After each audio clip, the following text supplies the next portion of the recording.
Agora o jogo ficou mais claro, né? Ficou até mais fácil a gente entender o que vai acontecer nos Estados Unidos, né? Eu, antes de mais nada, ontem à noite, né? Não estava nem acompanhando notícia, estava até no show, né? Teve um show ontem, era Dia Mundial do Rock, né? Então, para quem gosta, sabe como a coisa é. Teve um show ontem com várias bandas de rock and roll e tal.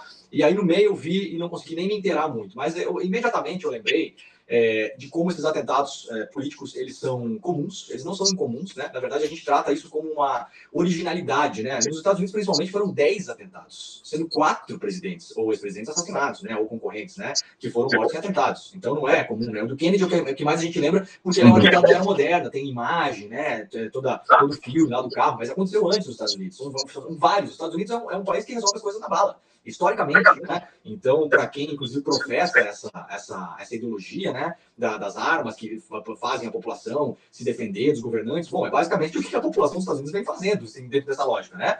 A lógica de você armar a população nos Estados Unidos ela é justamente para que a população possa se defender contra os tiranos, contra os governos, contra uma supremacia de poder totalitário. Bom, os Estados Unidos vem fazendo isso, de fato, né, com esses atentados. Então, para quem se alinha com essa lógica, esse atentado, ele não deve ser só como uma surpresa e nem como um fato inédito, né? Agora, eu lembrei ontem, Thiago e Fabrício, quando eu estava acompanhando as notícias lá, muito pingado, né, no meio desse evento que eu fui, do atentado que o Berlusconi passou em 2010. É um atentado que pouca gente lembra, mas eu sempre volto ao governo Berlusconi, porque o governo Berlusconi ele é já, inclusive, declaradamente pelo Bolsonaro, pelo Trump, por vários expoentes dessa nova extrema-direita, como o primeiro grande governo, né, modelo da nova extrema-direita no mundo no pós-guerra. Tá aí ó, a imagem, né? O Berlusconi, isso aí foi em 2010. O Berlusconi estava em Milão, num evento, se não me engano era Milão, e apareceu uma pessoa no meio da multidão. O Berlusconi está aí na janela do seu carro, né? Ele saiu um minuto lá no carro, colocou o corpo para fora do carro, assim, deixou os pés dentro do carro com o corpo para fora, o segurança segurando ele, e um cara apareceu com uma réplica de metal do domo de Milão, da Catedral de Milão, e acertou o Berlusconi com essa réplica. E o que aconteceu? O Berlusconi vinha num momento muito fragilizado politicamente, tinha ganhado uma eleição parlamentar um ano antes, mas vinha já com várias denúncias contra ele, denúncias que depois levariam, inclusive, à condenação, né, de corrupção de menores, daquela garota de programas, a Ruby, né, Ruby Rubacore, como ele chamava, né, que ela foi presa numa festa e o Berlusconi acabou liberando ela num telefonema para a polícia dizendo que ela era sobrinha do Mubarak, que era então o governante do Egito, né, era uma mentira, na verdade a menina era uma prostituta que estava a serviço do Berlusconi em várias das suas festas. O Berlusconi já vinha olhando para frente, Fabrício e Thiago, pensando, pô, cara, vou ser preso, vou me dar mal, porque o cerco está se fechando. E esse atentado contra o Berlusconi o fortalece muito.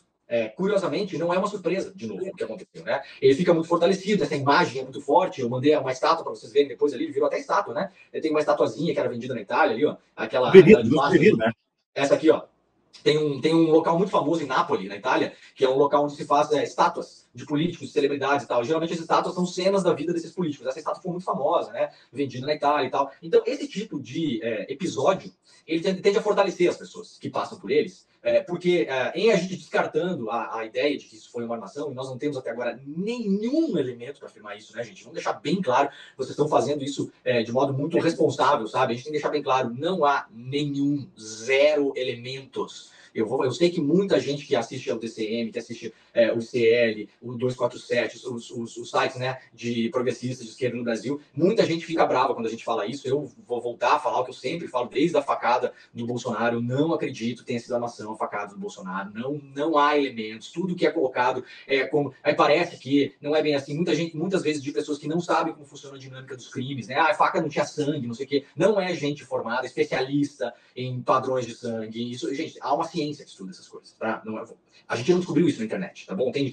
Eu, quando fiz a minha formação como jornalista investigativo na Itália, tinha uma cadeira, uma professora, que ela era especialista em marcas de sangue deixadas em locais de crime. Ela só fazia isso. Ela viu uma marca de sangue na parede, ela sabia se o tiro tinha vindo por cima, por baixo, se era grosso calibre, se a bala tinha saído, se não tinha saído, se tinha pegado de raspão, só olhando a marca de sangue na parede. Tá? Então tem gente que sabe das coisas no mundo todo. Então não adianta a gente olhar as imagens e falar, não tem sangue, a faca, a orelha, não sei o quê. Gente, não sabemos. Por enquanto, como está sendo tratado, inclusive pela imprensa dos Estados Unidos, que é francamente anti-Trump. O New York Times, há uma semana, acabou de escrever um editorial falando que o Trump não pode ser eleito, claramente fazendo isso.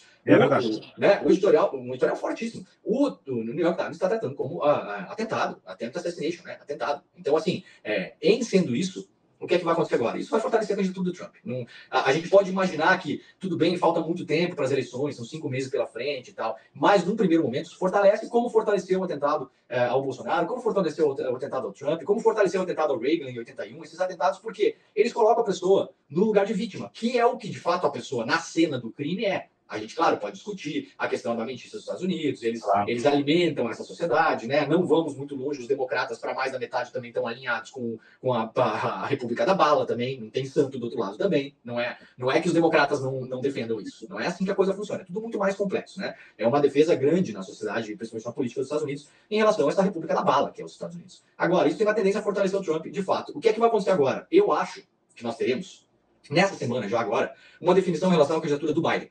Ela já vinha caminhando, claudicante, né?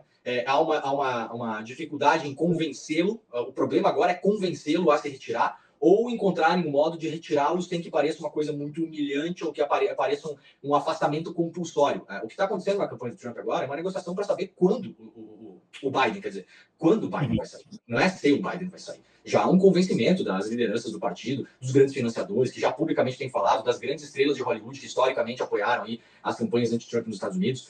Então, assim, já há um convencimento de que o candidato tem que ser trocado. Nesse cenário, que é um cenário diferente do cenário brasileiro, no cenário brasileiro você tinha o Bolsonaro, que era uma novidade, então a gente não sabia ainda, a sociedade brasileira no geral, o engodo que era aquela pessoa, né? Então você tinha um outro candidato que era o principal líder das pesquisas que estava preso, que era o Lula, o Haddad correndo por fora. Então aquilo fortaleceu a campanha do Bolsonaro, que já caminhava a passos largos para uma eleição. Isso é uma coisa. Agora, nos Estados Unidos, você trocando o Biden por outro candidato, você gera um outro fato novo para concorrer no mercado de notícias com o atentado. E aí, como jornalistas, né, Fabrício e Thiago, a gente sabe como as coisas funcionam. A notícia, ela tem um ciclo, né? Quando a gente vê uma coisa acontecer, a gente já tem um pouco mais de experiência, a gente viu esse negócio do Trump ontem à noite, a gente pensou, cara, isso aqui é um ciclo de notícias de um mês e meio, um ciclo longo de notícias, né? Às vezes a gente vê uma coisa que é um ciclo curto de notícias, um ciclo de 12 horas, 24 horas, 70 horas, uma semana, né? Então, isso é um ciclo longo de notícias. Se você muda o candidato nos Estados Unidos, e esse atentado é uma chance para que isso aconteça, inclusive para forçar essa mudança, você cria um outro grande ciclo de notícias. Não é uma coisa pequena, né? A mudança do candidato.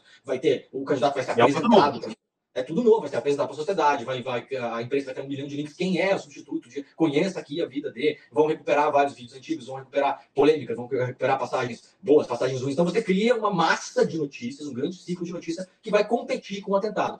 A tendência é que o atentado, por ter acontecido antes, fique velho primeiro. E que o ciclo de notícia dele entre em espiral decadente, como ciclo de notícia, do que a nova candidatura. Então, me parece inevitável que, a partir de agora, essa candidatura do Biden será trocada para continuar a campanha. Se isso não acontecer, olha, podemos todos estar errados aqui e ser uma questão inédita na história. Agora, o Trump vai ganhar essa eleição de lavada.